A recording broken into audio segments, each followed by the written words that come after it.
a few years ago, I was having a bath. Right? I've had one since. I was having a bath, right? On the side of the bath, there was 2 bottles of imperial leather shower gel. Right? They were different. One of them was called Invigorate. Right? One of them was called Relax. And there were different colour bottles and different colour stuff inside them. But I was just lying in the bath, and I can remember thinking, I bet that's the same shit in those bottles. You know that feeling? I was just lying there thinking, oh, I suspect I may have been conned into buying 2 bottles of the same stuff through their clever marketing. I'm sure many of you here have had that kind of low-level irritation, and then you got on with your lives. Whereas I spent 2.5 hours writing to Imperial Leather. Why 2.5 hours? Because it's not enough for me to just go, hey, Imperial Leather, you bastards! I bet that's the same shit in those bottles. Send! That would take 10 seconds. That wouldn't be so bad. No, I have to make my point in a kind of sarcastic. The word clever dick isn't used very often these days, but I would describe my letters and emails that I sent to companies as clever dick. I was trying to make my point in a sarcastic, clever dick manner. I will read you a reply that I got from Imperial Leather.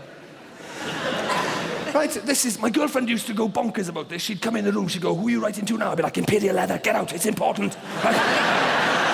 She'd be like, it's just shower gel, Rhod. I'd be like, shut the door, it's bloody important, shut up. 2.5 hours writing because I used to make shit up.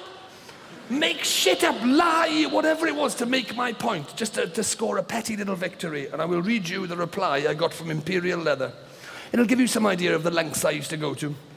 Dear Mr. Gilbert, thank you for your email.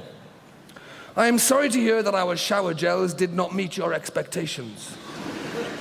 However, given the unusual nature of your experiences, I thought I would clarify a few matters relating to our products. It is true that we market our shower gels differently. Our Invigorate shower gel is certainly intended for morning use. Its citrus notes and bright pack help you wake up and start the day. Conversely, our Relax shower gel with dark blue pack and lavender scent fits a soothing end-of-day soak in the tub. In your email, you say you accidentally got these 2 products mixed up.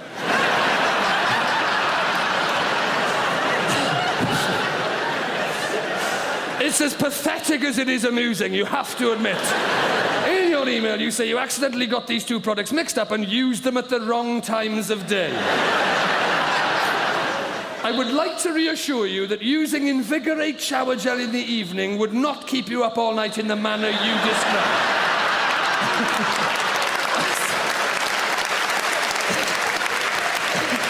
Don't clap it, it's tragic. Nor would it induce the violent side effects you say you suffer. Just making shit up just to make a pathetic point. Similarly, mistakenly using our Relax shower gel in the morning would not leave you feeling groggy all day. I am sorry you feel your wedding day was a write-off, but...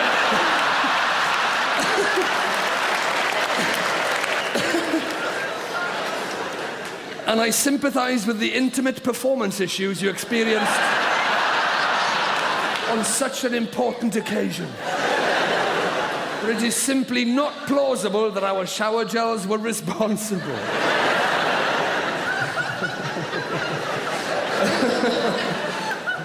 The embarrassing is that I'm willing, the lengths I'll go to, I'll even put down there that I had premature ejaculation just to try and pin it on a shower gel.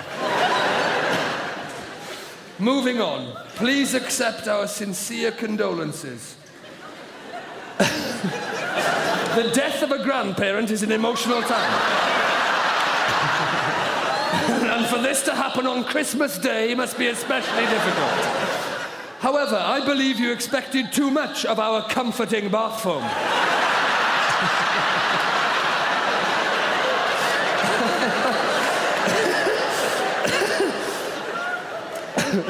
I enjoy this paragraph. This is my favourite listen, imagine, we certainly believe it can enhance a relaxing bathing experience, but we would not expect it to offer real emotional support at such a time. No shit, mate. Or lessen your or your grandmother's sense of bereavement. I had literally put in an email that my grandfather had died, and that night we had given my grandmother a bath with comforting bathroom in it, and it hadn't raised her spirits at all. P.S. Lynx is not made by us.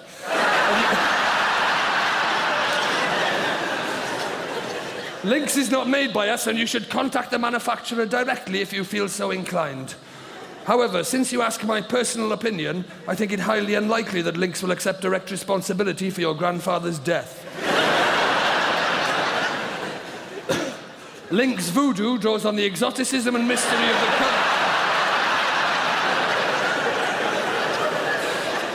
the exoticism and mystery of the cult of voodoo in its marketing, but as far as I'm aware, does not claim to harness the cult's alleged powers. I would suggest that your grandfather's untimely passing and your using voodoo at the gym were entirely unrelated. 14 times he didn't turn up when he promised he would, right? 14 times, incidentally, where I sat on my ass watching shit daytime television. No offence, Tommy, right? But I sat on my ass twiddling my thumbs watching shit daytime television. Presumably he did exactly the same thing round at his house. But then he finally came, right? And this is, have you ever seen anything this incompetent, right? Because I'm 43, and I've sort of, I've travelled the world, I've seen a thing or two, but I have never seen anything this shit. I've never seen anything this incompetent in any area of life, right? Because this electrician came, and he fitted what do you call, double plug sockets. Yes. He fitted 15 of those, right? 15 of them, all around the lounge in the dining room. 13 of them, Tommy, are awesome. Awesome, some of the finest plug sockets you'll ever see in your life. Beautiful pieces of work. 2 of them, however, are upside pissing down, right? How is that even possible? How have you ever seen that? I've never seen an upside down plug set. Literally, the switches at the top, you push it in.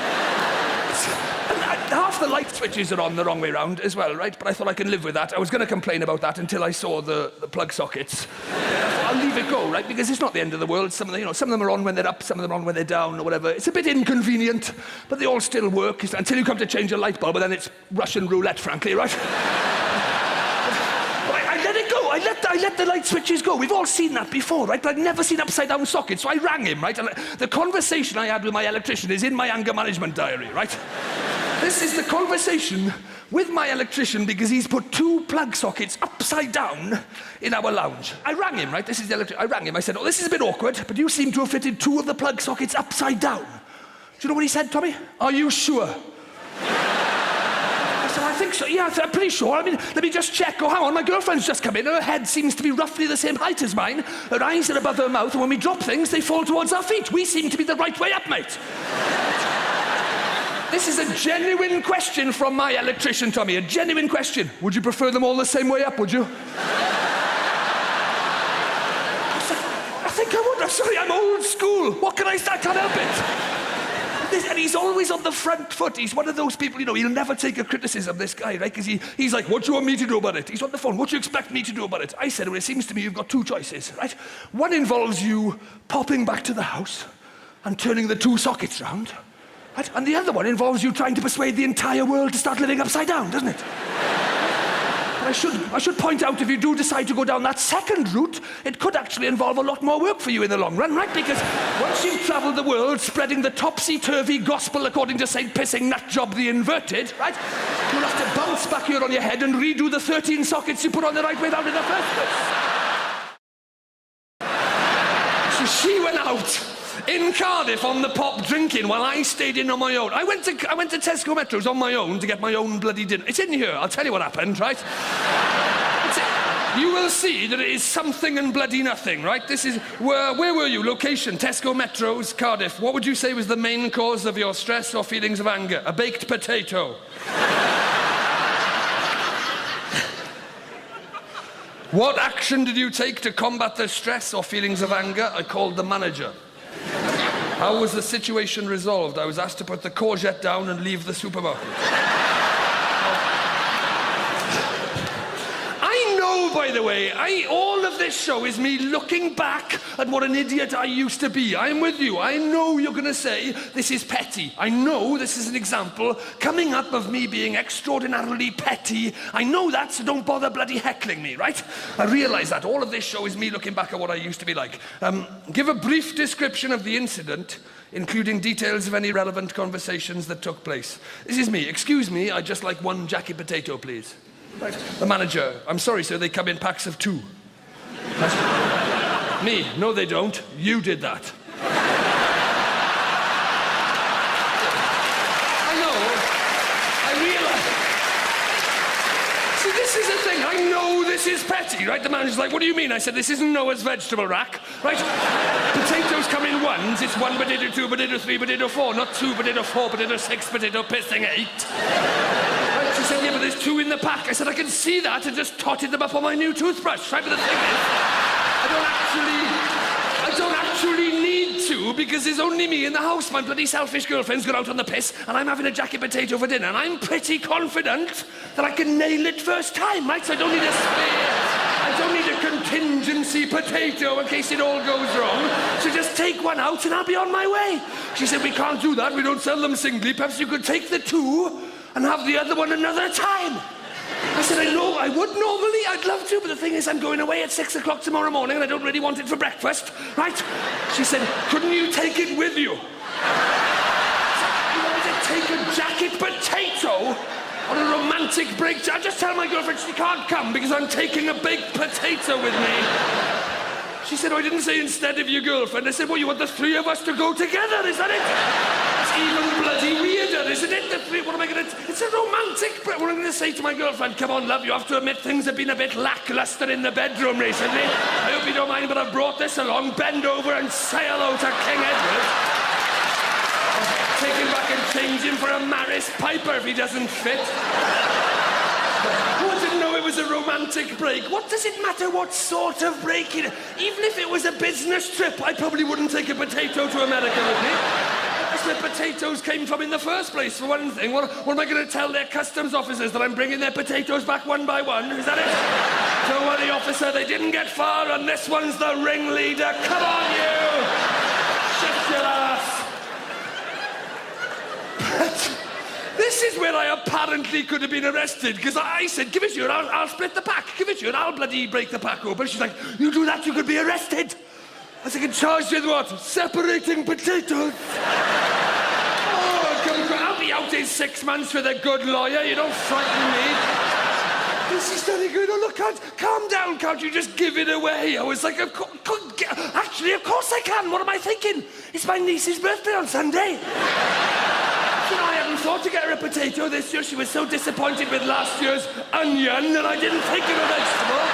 And of course, if I do get this, the cheese and beans I got her for Christmas might actually make some sense. She has been wondering.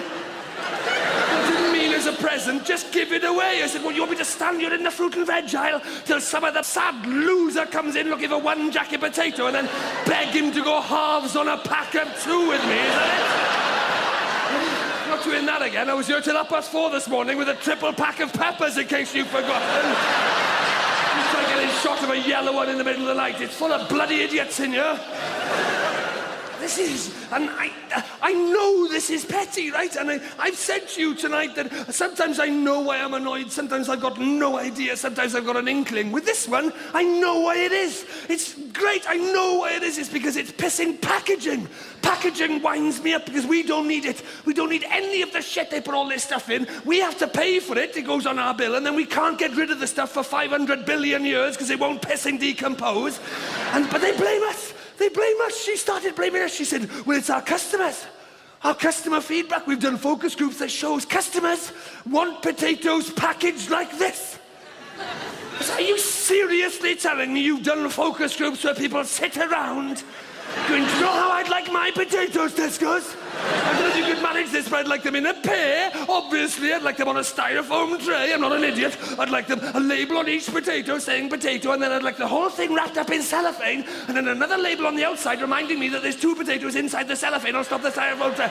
Because you know what's always happening to me, and I am sick of this, and I can't be alone here. There must be other people who get home after a hard day's work. You're just about to have jacket potato for dinner, and then there's not enough labels on it, and you go and put the last of your tuna mayonnaise all over a pissing melon, because I am sick of that happening to me. Time and time again, all over that. Listen, people don't like loose potatoes. Of course people don't like loose potatoes. Watching 4 potatoes sitting around discussing the menopause is only marginally more interesting than the bloody human programme, and I should know I've appeared on it 3 times.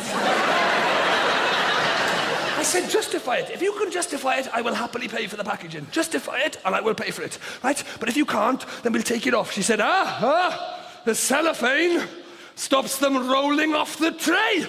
I said, well, that would be awesome if we needed the tray. You can't justify the cellophane by saying it holds them on to something else we don't need. Otherwise, why not just gaffer tape them to a horse's head?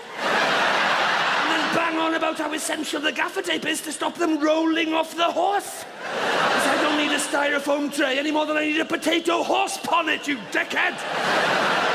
No, but it keeps them upright. Oh, people will bring it back upside down potatoes. I imagine the shop was rammed with people going, hey, look at this, Tesco's. It was the right way up when I bought it. What the hell am I going to do with that now?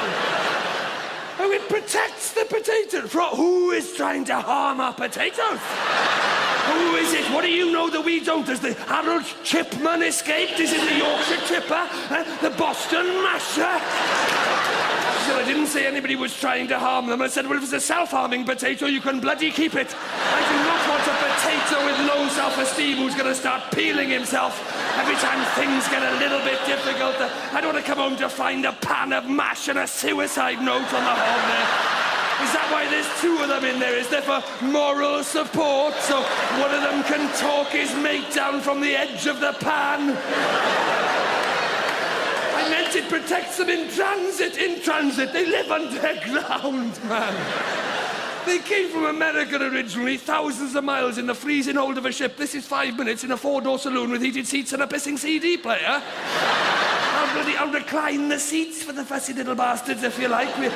We could stop for a coffee en route. I know Courgette wants to stretch his legs. I'll have to ask you to put that courgette down. I said, I will. It's back to front anyway. You can bloody keep it. But unless you get rid of all this packaging and knock the price of it off my bill, I will put this courgette down up your ass. I'm afraid I like my potatoes like I like my women. Single and stark bollock naked. That's how I like them. Something and nothing. I told you it was something and nothing. Storm in a teacup. She said, there wouldn't have been anything else. I said, yeah, give me half a grapefruit, would you? I told you it was a storm in a teacup, something. Well, I was never going to be arrested for separating, but I had to buy the 2 anyway.